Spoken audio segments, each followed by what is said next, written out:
Good afternoon, YouTubers. This is going to be the start of a new series where I read some public domain books. This is mostly set up for auditions for reading books, audio recordings for Audible.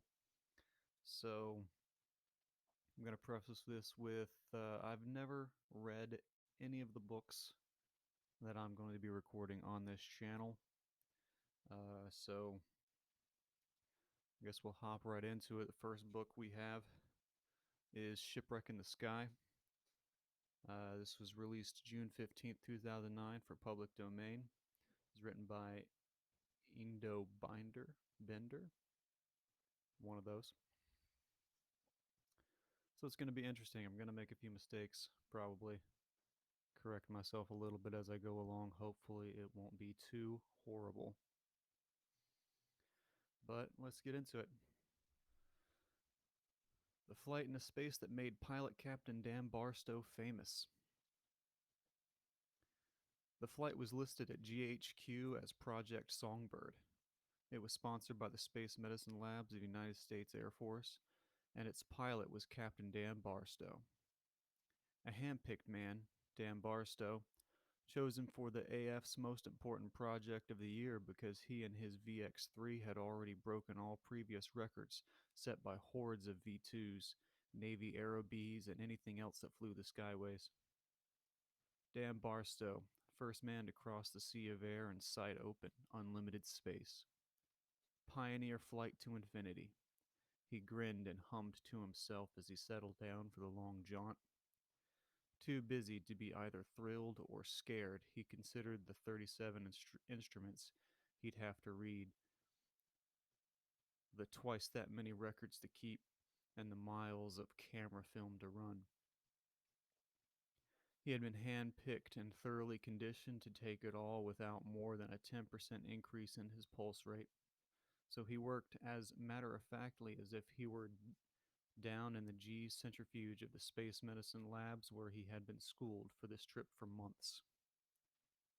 He kept up a running fire of oral reports through his helmet radio down to the rough rock and his CO. All Roger, sir. Temperature falling fast, but this rubberoid spacesuit keeps me cozy. No chills. Doc Blame will be happy to hear that. Weightless sensation's pretty queer, and I feel upside down as much as right side up, but no bad effects. Taking shots of the sun's corona now with color film. Huh? Oh, yes, sir, it's beautiful, all right. Now that you mention it.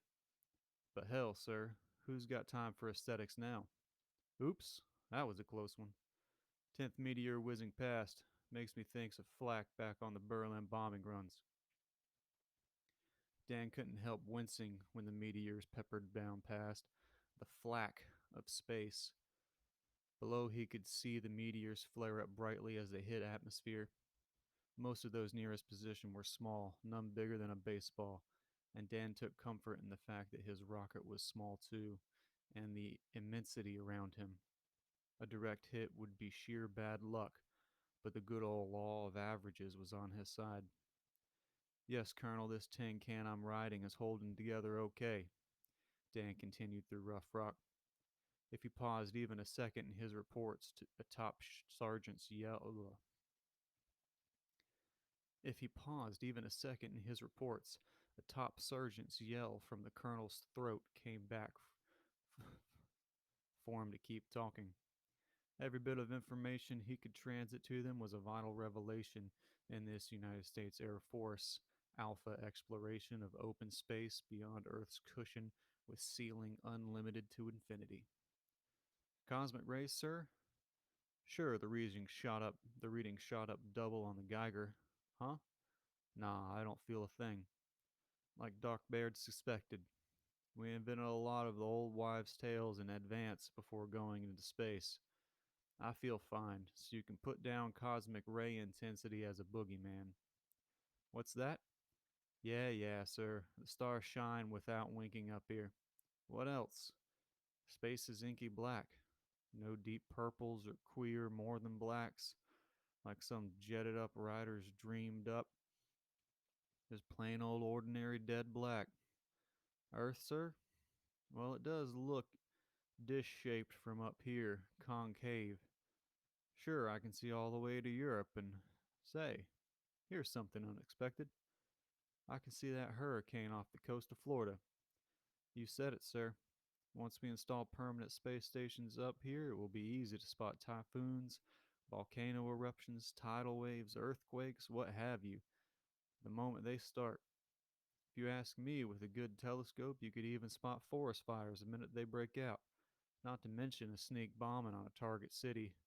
Oh, sorry, sir, I forgot. Dan broke off and almost retched as his stomach turned to flip flop to end all flip flops. The VX 3 had reached the peak of its trajectory at over 1,000 miles altitude and now turned down lazily at first. He gulped oxygen from the emergency tube at his lips and felt better. Turning back on schedule, Rough Rock, peak altitude 1,037 miles. Everything fine, no danger. This was all a cinch. Hey, wait. Something not in the books has popped up. Stand by. Dan felt the rocket swing a bit, strangely, as if it gripped by a strong force. Instead of falling directly toward Earth, with a slight pitch, it slanted sideways, spun onto its long axis. When Dan saw what it was, beneath, intercepting his trajectory, coming around fast over the curvature of the Earth, was a tiny black worldlet, 998 miles above Earth. It might have been an enormous meteor, but Dan felt he was right for the first time, for it wasn't falling like a meteor but swinging parallel to Earth's surface on even keel. He stared at the unexpected discovery as amazed as if it were a fire-breathing dragon out of legend. For it was actually, he realized in swift, stunned comprehension, more amazing than any legend. Dan kept his voice calm. Hello, Rough Rock. Listen, nobody expected this. Hold your hat, sir, and sit down. I've discovered a second moon of Earth. Uh-huh, you heard me right. A second moon. Tie that, will you? Sure, it's tiny. Less than a mile in diameter, I'd say. Dead black in color. Guess that's why telescopes never spotted it. Tiny and black, blends into the black backdrop of space. It has terrific speed, and that little maverick's gravitational field caught my rocket. Of course, it can't yank me away from Earth's gravity, but the trouble is, yike, my rocket and that moonlet may be in for a mutual collision course. Dan's trained eyes suddenly saw the grim possibility, barreling around Earth in a narrow orbit with a speed of something near over 12,000 miles an hour. The tiny new moon had, since his ascent, charged directly into his downward freefall. It was a chance in 1,000 for a direct hit, except for one added factor. The moonlet exerted enough gravity pull out of the many million ton bulk to warp the rocket into its path, and the 1,000 to 1 odds were thus wiped out, becoming even money. Nip and tuck, reported Dan, answering the excited pleas. Nip and tuck, reported Dan, answering the exciting pleadings and questions coming from Rough Rock. It won't be a head-on crash. I may even miss entirely. Oh Lord, not with that spire of rock sitting up from it. I'm gonna hit that. Dan had heard an atomic bomb blast once, and it sounded like a string of them set off at once as the rocket smashed into the tiny. As it.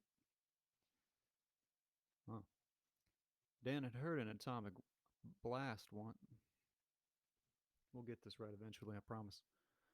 Dan had heard an atomic bomb blast once, and it sounded like a string of them set off at once as the rocket smashed into the rocky prominence. The rock splintered. The rocket splintered. But Dan was not there to be splintered likewise. He had jammed down a button at the critical moment, and the rocket's emergency escape hatch had ejected him a split second before the violent impact. But Dan blacked out. receiving some of the concussions of the exploding rocket. When his eyes snapped open, he was floating like a feather in open, airless space. His rubberoid spacesuit, living up to the rigid tests, had inflated to its elastic limit. But it held, and within moments his automatic units began feeding him oxygen, heat, and radio power. He had a chance, now, because he had been ejected cleanly from the rocket without damage to the protective suit. The stars wheeled dizzily around him, and Dan finally saw the reason why. He was not just floating as a free agent in space, he was circling the black moonlet at perhaps 1,000 yards from its pitted surface. Hello, Rough Rock, he called. Still alive and kicking, sir. Only now, of all crazy mad things, I'm a moon of this moon. The collision must have knocked me clear out of my down to earth orbit. I must have been ejected in the same direction as the moonlet's course and its gravity field. I don't know. Let an electronic brain figure it out sometime. Anyway, now I'm being dragged along in the orbit of the moonlet. How about that? Yes, sir. I'm circling down closer and closer to the moonlet. No, don't worry, sir. It was a weak gravity pull, only a fraction of an Earth G, so I'm drifting down gently as a cloud. Stand by for my landing on Earth's second moon. The bloated figure in the bulging spacesuit circled a black stony surface several more times in a narrowing spiral, and finally landed with a soft skidding bump that didn't even jar Dan's teeth. He bounced several times from a diminishing height of 50-odd feet in grotesque slow motion before finally came to a stop. He sat still for a moment, adjusting to the fantastic fact of being shipwrecked on an uncharted moonlet, crowding down his pulse rate, which might be even. No. He sat still for a moment, adjusting to the fantastic fact of being shipwrecked on an uncharted moonlet, crowding down his pulse rate, which might be over 10% normal now. Okay, Rough Rock, I hear you. You're telling me, sir? Obviously, I'm marooned here. No rocket to leave with. No way to get back to terra firma. What? If you'll pardon my saying so, sir, that's a silly question. Of course I'm scared. Scared green. Sorry about the rocket, sir. Losing it for you. Me, sir? Thank you, sir. But stop apologizing, will you? I know you haven't got any duplicates of the VX-3 ready. No rescue rocket. Dan listened a moment longer, then broke in roughly. Oh, for Pete's sake, will you stop crying over me, sir? So I get mine here. I might have gotten it over Berlin, too. Forget it, sir. Dan grinned suddenly. Look, what have I got to kick about? I'll go out in a flash of glory. At least one headline will put it that way. And I'll get credit in the history books as the man who discovered that Earth has two moons. What more could I ask, really?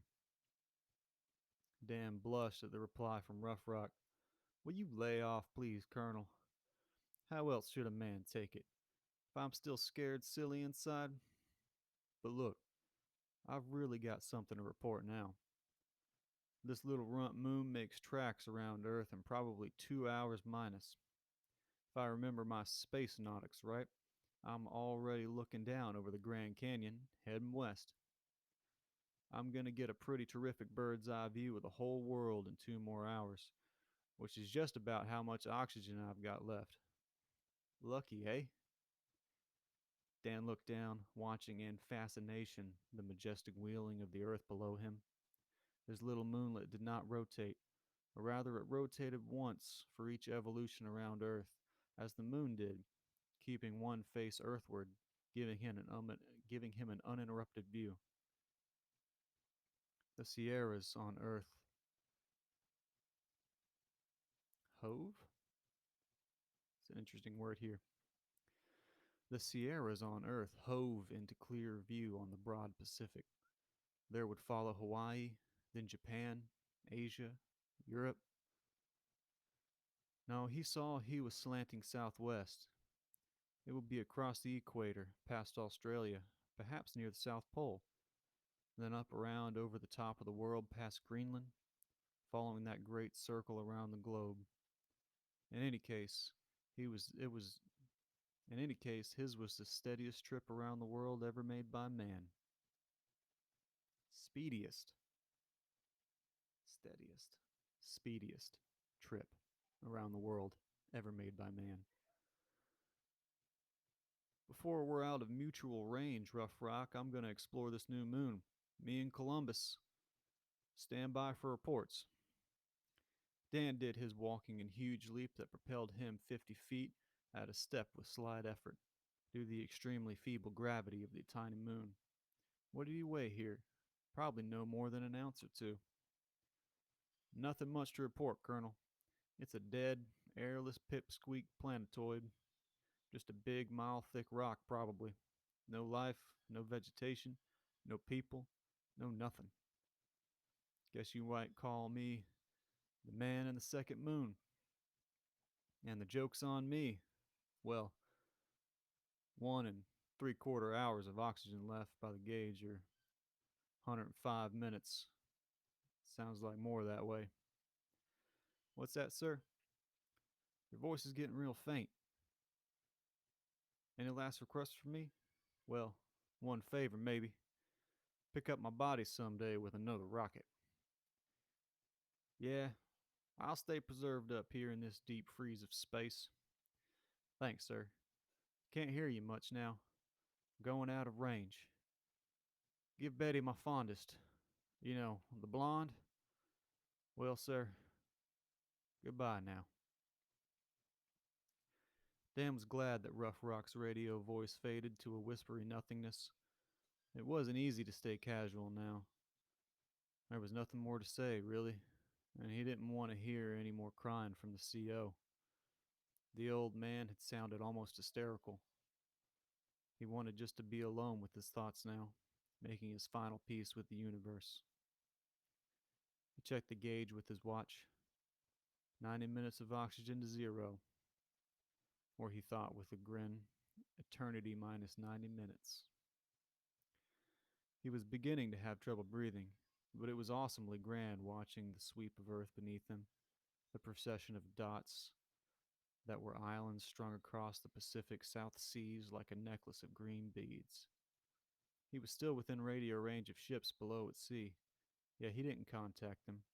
He had nothing to say, like a ghost in the sky.